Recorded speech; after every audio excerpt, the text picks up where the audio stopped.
Operant conditioning is based on the idea that we can increase or decrease a certain behavior by adding a consequence. For example, if a dog poops on a carpet, we can either provide reinforcement so the dog does it again, or punishment so the dog stops. Both reinforcement and punishment can either be positive or negative, which means we have 4 possible ways to teach this dog a lesson. We can draw the 4 options in a table. If reinforcement is positive, we add something pleasant, like a cookie, to increase the likelihood of a behavior. If reinforcement is negative, we still want to increase the desired behavior, this time by removing something unpleasant, like the leash. If punishment is positive, we add an unpleasant response to decrease behavior. When punishment is negative, we also want to decrease behavior, now by removing something pleasant, like the comfy carpet. If we stop any sort of manipulation, the conditioned behavior will eventually disappear again. This is called extinction. Operant conditioning was first studied by Edward L. Thorndike and later made famous by the work of B.F. Skinner. Skinner believed that organisms are doing what they do naturally until they accidentally encounter a stimulus that creates conditioning, which results in a change in behavior. To test this, he placed a rat inside an operant conditioning chamber, which later became known as the Skinner box.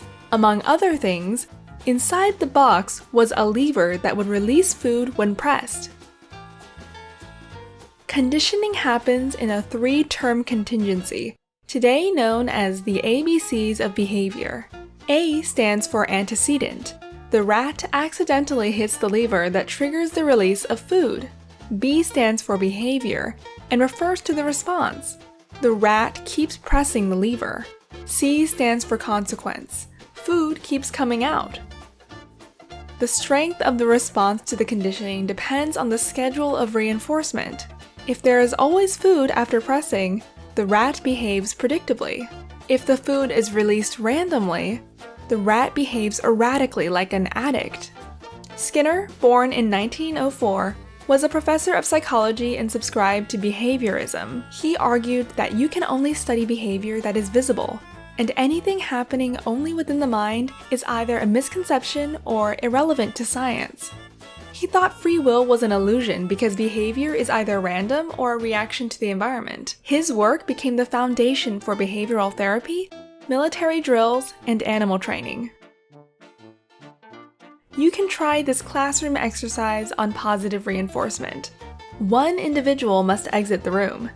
Now, decide on a task which that individual will complete, such as finding a particular book. Then, choose a non-verbal way of reinforcing that task, such as clapping your hands. Invite the person to come back into the room, and let them try and complete the task, but don't give any instructions. Every time they are on the right track in regards to completing the task, clap your hands louder. If they move away from performing the task, reduce your applause or stop it entirely. Once the person understands what they are supposed to do, let them explain the task. Did they get it right?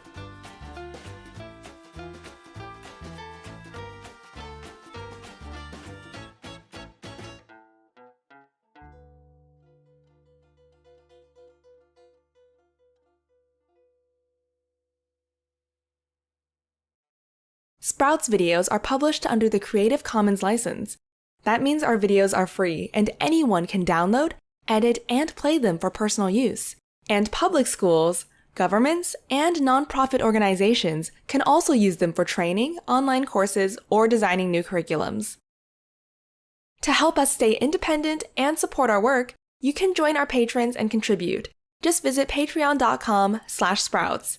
Even $1 can make a difference. If you have deep insights into academic topics and want to help us explain complicated ideas in simple language, please contact us at sproutsschools.com.